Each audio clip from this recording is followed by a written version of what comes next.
Hoje a gente comprou o resíduo de uma explosão nuclear. Será que dessa vez a gente foi longe demais? A rocha que a gente vai te mostrar hoje aqui se chama trinitita. E esse tipo de rocha surgiu depois da explosão da Trinity, que foi a primeira bomba atômica do mundo. Sim, é aquela que aparece no filme Oppenheimer, que foi indicado agora para nada menos do que 13 Oscars. Levou 7. Lá tem uma cena absurda da explosão, que é ao mesmo tempo impressionante e assustadora. E logo depois apareceram essas rochas no chão. Não eram rochas que estavam ali antes da bomba, elas foram causadas, elas foram criadas pela bomba, não são da natureza. A gente pode dizer que é um tipo de rocha criada pelo homem, ou nesse caso, pelo Oppenheimer. E chegou a hora de falar do nosso patrocinador, a Insider, que tem roupas que eu uso o tempo todo. Mas, eu sei que a Insider é aquela que faz as camisetonas bonitonas, tipo essa que eu tô usando aqui. Agora, essa sua camisa surrada aí, eu tenho certeza que não é Insider, não. Mas quem falou que a Insider só faz camiseta? Eu tô usando Insider sim. Quer ver? Parou! Não vai fazer isso na frente da câmera, né? Eu tenho uma cueca Insider aqui fora do corpo para poder mostrar. Essa aqui é a cueca Comfort da Insider, que além das camisetas bacanas como essa aqui também que eu tô usando, eles também fazem peças íntimas para homens e mulheres. Eu preciso confessar que assim como as camisetas, eu também tenho uma coleção delas. É super confortável. O tecido é super leve, ela não enrola, mas também não aperta na perna. E assim como a camiseta, ela tem sempre essa aparência de nova e tem a tecnologia anti-odor que faz o suor evaporar mais rápido. E a boa notícia para você e para vocês dois também é que agora em março você tem 15% de desconto em todo o site, em qualquer produto, se usar o cupom Manual do Mundo 15. E ele ainda acumula com os descontos que já tem lá no site. É só entrar pelo link que tá aí nos comentários. Fechou? Fechou! Bom, como eu estava contando para vocês, a primeira explosão de bomba atômica do mundo aconteceu nos Estados Unidos no dia 16 de julho de 1945. Já era a final da Segunda Guerra Mundial e os Estados Unidos estavam desenvolvendo essa bomba fazia um tempo, inclusive o filme Oppenheimer conta boa parte dessa história. Quando a bomba estava pronta, eles precisavam testar em algum lugar e eles escolheram o deserto Jornada del Muerto, que fica no município de Alamogordo, sim, são todos esses nomes estranhos mesmo, no estado do Novo México, lá nos Estados Unidos. Agora, você tá imaginando que era um teste com uma bombinha pequenininha, só para ver assim um estalinho acontecendo? Não era bem isso não, era uma bomba de plutônio de 20 quilotons, que significa o equivalente a 20 mil toneladas de TNT, que é a mesma potência da bomba usada um pouquinho depois em cima da cidade de Nagasaki, no Japão. Logo depois da guerra, as pessoas começaram a visitar esse lugar onde explodiu a bomba Trinity e acharam vários pedacinhos que pareciam vidro no chão. Olha só um relato da revista Time de setembro de 1945. Parecia um lago de jade verde. Jade é uma pedra. O vidro assume formas estranhas, bolas desproporcionais, folhas com nós de 1/4 de polegada de espessura, bolhas quebradas de parede fina, formas verdes parecidas com vermes. Isso era trinitita. Que é lógico, as pessoas começaram a pegar como souvenir, igual fizeram com os pedaços do muro de Berlim quando caiu na década de 90. No começo, os cientistas achavam que a bola de fogo gerada pela bomba atômica acabou derretendo a areia que estava embaixo e formou vidro.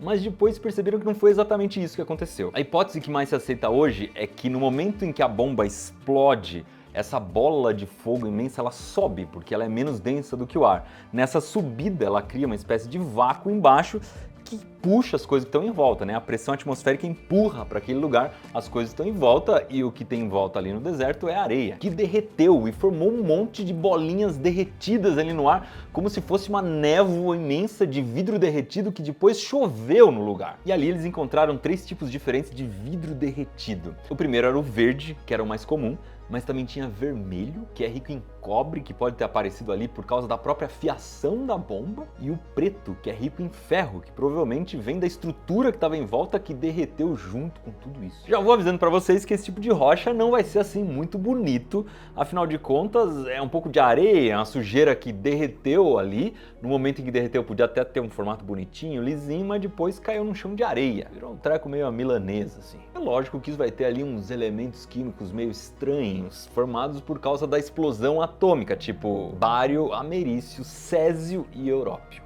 Em 1945, esses pedacinhos de rocha começaram a ser vendidos como joias, que segundo alguns relatos, se as pessoas usassem durante muito tempo, poderia causar algum tipo de queimadura na pele. Até que um tempo depois, em 1953, o governo proibiu as pessoas de tirarem pedaços de trinitita dali. Mas o que foi tirado antes é vendido até hoje na internet.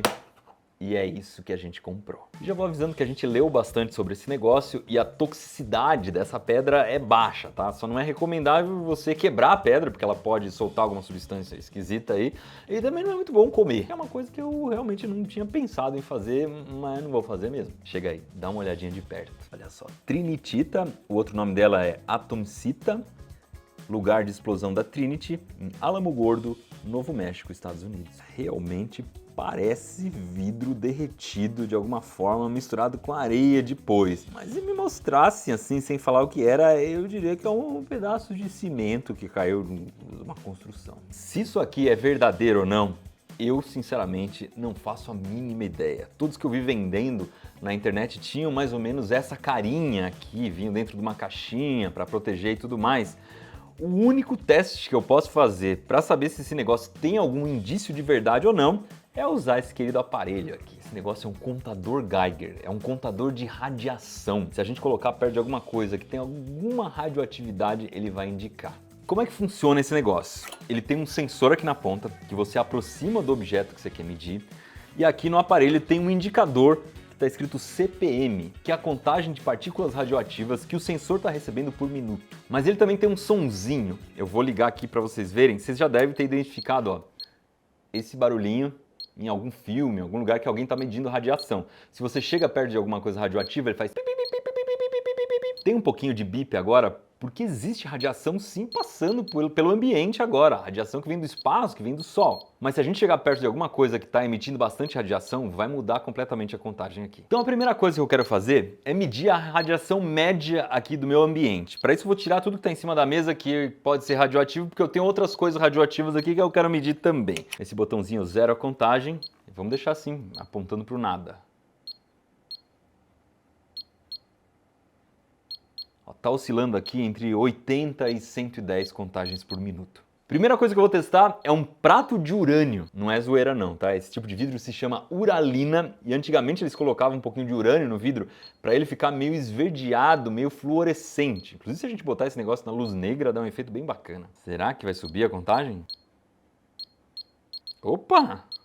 Olha, 170, nunca tinha chegado nem perto disso. Alguma alteração tem sim, mas eu vou colocar perto de uma coisa um pouco mais radioativa para vocês verem como muda bastante. Isso aqui é areia monazítica, lá do Espírito Santo. O principal elemento radioativo aqui é o tório. Eu quero que primeiro vocês percebam pelo barulhinho. Vamos ver se muda alguma coisa. O ponteiro chegou no fim da escala, mas eu consigo mudar aqui para 10 vezes.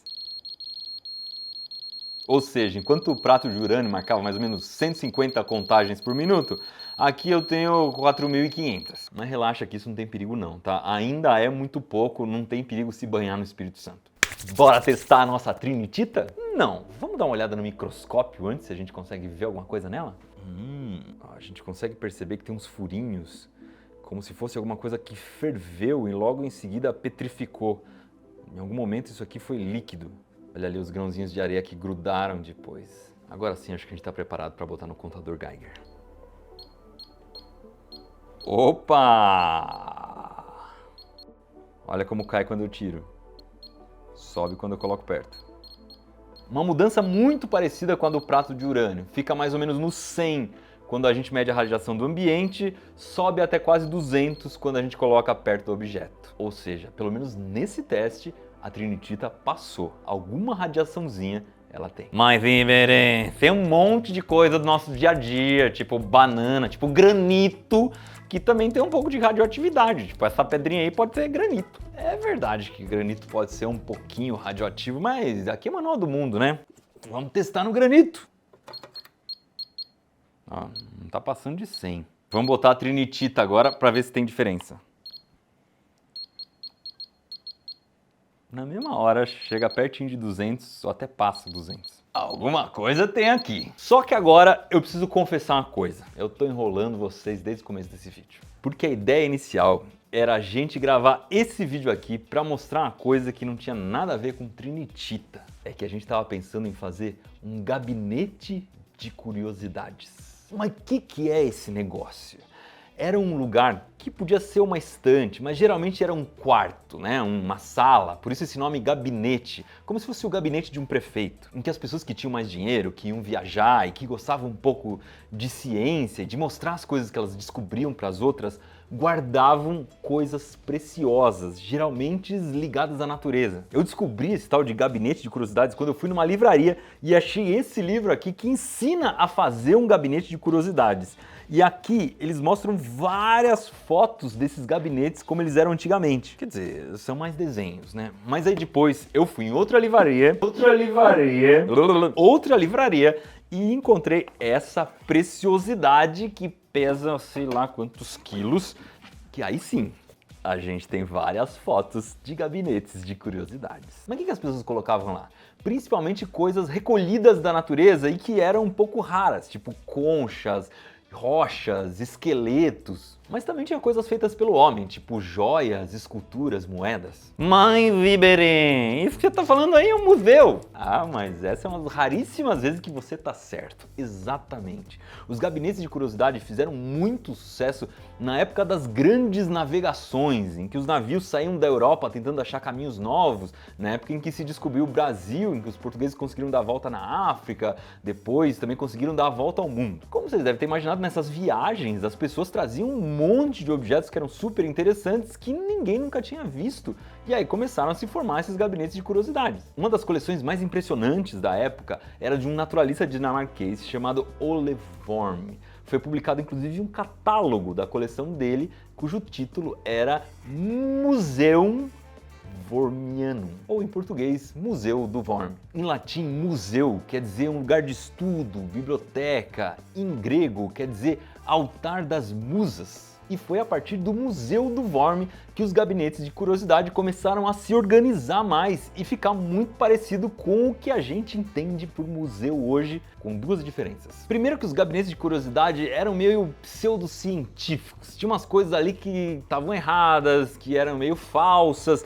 Por exemplo, às vezes eles colocavam lá um chifre de narval, que é um mamífero que vive perto do Polo Norte, e diziam que era um chifre de unicórnio. E segundo, que os gabinetes de curiosidade eram lugares que eram fechados para o público, não é qualquer um que podia entrar ali, era uma coisa mais da nobreza, de gente muito chique, que você levava assim seus amigos para impressionar. Mas depois de um tempo as pessoas começaram a fazer coleções mais organizadas, mais sérias, mais voltadas para o estudo e abertas ao público. E é o que a gente conhece hoje como museu. O Museu do Louvre, em Paris, que é um dos mais importantes do mundo, é um dos primeiros exemplos de museu aberto ao público. Agora, mas que tem a ver a história da explosão da bomba atômica lá nos Estados Unidos com o gabinete de curiosidades que a gente está querendo construir aqui? O que tem a ver é que a Trinitita vai ser o primeiro morador do nosso gabinete de curiosidades. O primeiro lugar que veio na cabeça para a gente montar isso foi essa prateleira que está aqui faz alguns anos no Manual do Mundo. Ela já foi uma prateleira de produtos químicos, depois a gente começou a fazer uma espécie de museuzinho com as coisas que a gente já tinha feito no Manual do Mundo, mas essas coisas estragavam, então não deu para guardar tanta coisa assim. E depois que a gente fez a reforma no painel, ela ficou meio esvaziada, ficou feia. Então a ideia é tirar essa bagunça que sobrou aqui, tem que arrumar um lugar para as bolas perfeitas, porque elas são bem bacanas, e aos poucos ir enchendo de objetos super curiosos, como esse pedacinho de Trinitita, que a gente vai acumulando aqui no Manual do Mundo ao longo do tempo. E é lógico que a gente quer contar para vocês a história de cada objetinho que a gente colocar aqui. Lógico que eu não vou fazer um vídeo como este aqui, desse tamanho, para mostrar cada objeto que a gente for colocar, senão vocês vão ficar meio cansados dessa história. Mas é lógico que a gente pode fazer videozinhos curtos, stories, e quando for alguma coisa muito importante, a gente faz um vídeo longão também. E assim, junto com a gente, você vai vendo essa prateleira sendo preenchida, se transformando num baita de um gabinete de curiosidades. Bora lá! Primeira coisa que eu vou fazer então é uma espécie de um pedestalzinho, de um apoio para essa caixinha. Afinal de contas, deixar a caixinha solta ali é um pouco de desleixo. A gente tem que valorizar o negócio. Então eu vou cortar no laser aqui com compensado, lixar bem, colar, para fazer um negócio de primeira. É lógico que eu preciso dar nome, porque daqui a alguns anos eu nem vou lembrar de tanta coisa que a gente vai ter. No meio, por enquanto, aqui vai o livro. E do lado, a Trinitita, o primeiro item da nossa coleção. Se você acha que tem alguma coisa que você imagina que fique muito legal aqui, não esquece de colocar nos comentários.